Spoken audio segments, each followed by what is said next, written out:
थे। क्वेश्चन है, अंडमान और निकोबार द्वीप समूहों में निम्न में से किस प्रकार के वन पाए जाते हैं?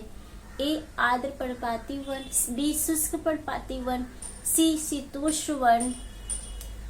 ऑप्शन है ए केवल ए, बी ए था बी दोनों, सी ए था सी दोनों, डी ए बी तथा सी सभी। तो अंडमान और निकोबार द्वीप समूहों में से किस प्रकार के वन पाए जाते हैं? तो आंसर होगा हमारा ए आर्द्र पर्णपाती वन। दूसरा, संघनन के संदर्भ में निम्न कथनों को पढ़िए।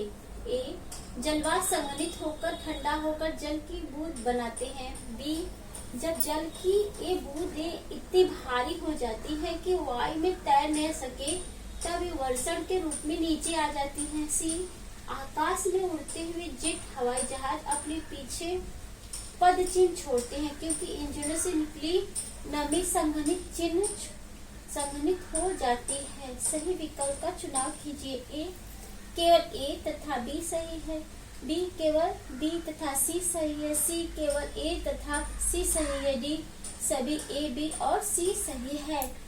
तो आंसर होगा हमारा डी सभी ए बी और सी। तीसरा, अगर कक्षा में प्रेयरी और वेल्ड पर परिचर्चा कर रहे हैं तो आप विश्व मानचित्र पर अंकित करेंगे। ए संयुक्त राज्य अमेरिका और दक्षिण अमेरिका, बी दक्षिण अमेरिका और कनाडा क्रमशः, सी अमेजन बेसिन दक्षिण अफ्रीका क्रमशः, डी कनाडा और दक्षिण अफ्रीका क्रमशः। अगर आप कक्षा में प्रेयरी और वेल्ड पर परिचर्चा कर रहे हैं तो आप विश्व मानचित्र पर अंकित करेंगे। ऑप्शन डी कनाडा और दक्षिण अफ्रीका क्रमशः। चौथा, भारतीय डाक के दिन याद करने के लिए गणतंत्र दिवस मनाते हैं। ए भारत के पहले आम चुनाव, बी भारत की स्वतंत्रता, सी संविधान के लागू होने पर।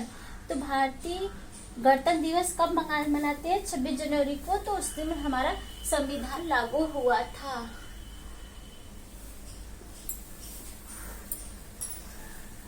Please like and subscribe this channel.